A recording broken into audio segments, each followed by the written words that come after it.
السلام علیکم تمام سننے اور دیکھنے والوں کو۔ میرے سارے جسم میں درد ہونے لگا، سارے بدن میں جیسے چنگاریاں بھری ہوں۔ میں جلن سے مرنے لگی تھی، میں بن پانی کی مچھلی کی طرح تڑپنے لگی تھی، سر سے لے کر پاؤں کی ایڑی تک درد میں ڈوب رہی تھی۔ اتنا درد اور جلن کبھی میں نے محسوس نہیں کی جو اس رات کی تھی۔ مجھے آج بھی جب یہ باتیں یاد آتی ہیں تو آنکھوں سے بے اختیار آنسو بہنے لگتے ہیں۔ وہ رات واقعی میں مجھ پر قیامت کی طرح گزری تھی۔ میں اب روز آیا کروں گا۔ تم تو کیا، مجھے دنیا کی کوئی طاقت نہیں روک سکتی۔ تم پہلے میری محبت تھی، اب محبت کے ساتھ میری بیوی بھی ہو۔ بیوی کے لفظ پر میں نے حیرت سے اس کی طرف دیکھا۔ وہ سامنے والے صوفے پر سو رہا تھا۔ جب میں نے تم سے شادی نہیں کی تو بیوی کیسے بن گئی میں تمہاری؟ میری بات کان کھول کر سن لو، اگر تم ایسے نہیں مانو گے تو میں خود کا بھی نقصان کر بیٹھوں گی، میں نے بے حد غصیلے لہجے میں کہا تھا۔ تم پاگل تو نہیں ہو گئی ہو جو ایسی باتیں کر رہی ہو؟ اگر تم نے ایسا کچھ کرنے کی کوشش بھی کی تو مجھ سے برا کوئی نہیں ہوگا۔ وہ غصے کی حالت میں ہی صوفے پر اٹھ بیٹھا تھا، اس کی آنکھوں سے شعلے نکل رہے تھے، اس کا چہرہ غصے کی شدت سے دکھتے ہوئے انگاروں کی طرح سرخ ہوا تھا۔ ایک لمحے کے لیے اس کا چہرہ بدلا تھا، دیو ہیکل نما۔ دوسری ہی پل خود پر قابو پاتے ہوئے وہ پہلی شکل میں واپس آیا تھا۔ میں اسے دیکھ کر چونک اٹھی تھی، خوف کے مارے میرا برا حال تھا، دل کی دھڑکن نے ایک دم سپیڈ پکڑی تھی۔ میں نے مصنوعی غصہ دکھاتے ہوئے کہا، تو تم نے مجھے بیوی کس لحاظ سے کہا؟ نہ ہمارا نکاح ہوا نہ ہی ہماری شادی، تو تم نے مجھے بیوی کیوں کہا؟ مجھے بھی اس کی بات پر حد سے بھی زیادہ غصہ چڑھا تھا۔ بہت جلد تم سے نکاح بھی کر لوں گا۔ وہ اتنا کہہ کر ہوا میں تحلیل ہوا تھا، پھر یہ اس کا معمول بن گیا تھا۔ وہ رات کو آتا تھا، مجھ سے باتیں کرتا اور محبت کر کے چلا جاتا تھا، پھر وہ آدھی رات مجھ پر کسی قیامت کی طرح گزرتی تھی۔ میرا سارا جسم درد کرتا، میں اللہ پاک سے گڑ گڑا کر اپنے مرنے کی دعائیں کرتی تھی، لیکن موت بھی تو نہیں آتی تھی۔ اس بات کو پورے 10 دن ہو گئے تھے۔ میں آیتیں بھی پڑھتی تھی، آیت الکرسی بھی پڑھتی تھی، پھر بھی وہ آ جاتا تھا۔ میری مما نے میری آنکھوں کے گرد کالے سیاہ حلقے دیکھے تو حیران رہ گئی تھی۔ بیٹی تمہیں کیا ہوا ہے؟ کیوں تمہاری صحت دن بہ دن گرتی جا رہی ہے؟ مجھے تمہاری بڑی فکر ہو رہی ہے۔ آج تم شام کو تیار رہنا، میں تمہیں کسی اچھے سے ڈاکٹر کے پاس لے جاؤں گی۔ صبح ناشتے کی میز پر مما نے میرا ہاتھ تھام کر میرے ماتھے پر اپنے ہونٹوں کا لمس چھوڑتے ہوئے محبت سے کہا تھا۔ میں مما کو کچھ نہیں بتانا چاہتی تھی۔ پہلے بھی میرے بابا موت کے منہ سے بڑی مشکل سے واپس لوٹے تھے، اس بار میں ان کو کھونا نہیں چاہتی تھی۔ اس بار تو اس نے دھمکی بھی الگ سی دی تھی، اس لیے میں نے پکا ارادہ کر لیا تھا اس کے بارے میں کسی کو کچھ نہیں بتاؤں گی۔ میری جان کیا سوچ رہی ہو؟ کچھ پریشان ہو تو مما سے شیئر کرو، دکھ بتانے سے دل کا بوجھ کافی حد تک کم ہو جاتا ہے۔ مما نے میرے چہرے پر آئے میرے بال کانوں کے پیچھے اڑستے ہوئے کہا۔ میں مما کا پیار اور توجہ پاتے ہی نئے سرے سے بکھر گئی تھی۔ مجھے ایک کندھے کی ضرورت تھی جس پر میں سر رکھ کر اپنی سبھی دکھ درد تکلیفیں کہہ دینا چاہتی تھی، ان راتوں کی اذیت بتانا چاہتی تھی، ان 10 راتوں میں میرے ساتھ جو گزرا ہے وہ بتانا چاہتی تھی۔ میرا کوئی بھی تو نہیں تھا جس سے میں اپنا دکھ اپنا غم ہلکا کرتی۔ پھر وہ کندھا مجھے مما نے میسر کر دیا تھا۔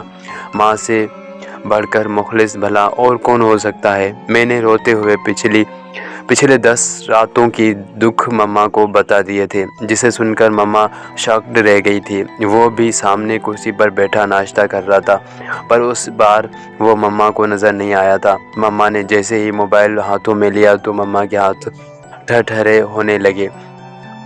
مما درد سے بلبلا اٹھی تھی۔ میں نے فوراً اس کی طرف دیکھ کر اسے سر کے اشارے سے منع کیا تھا۔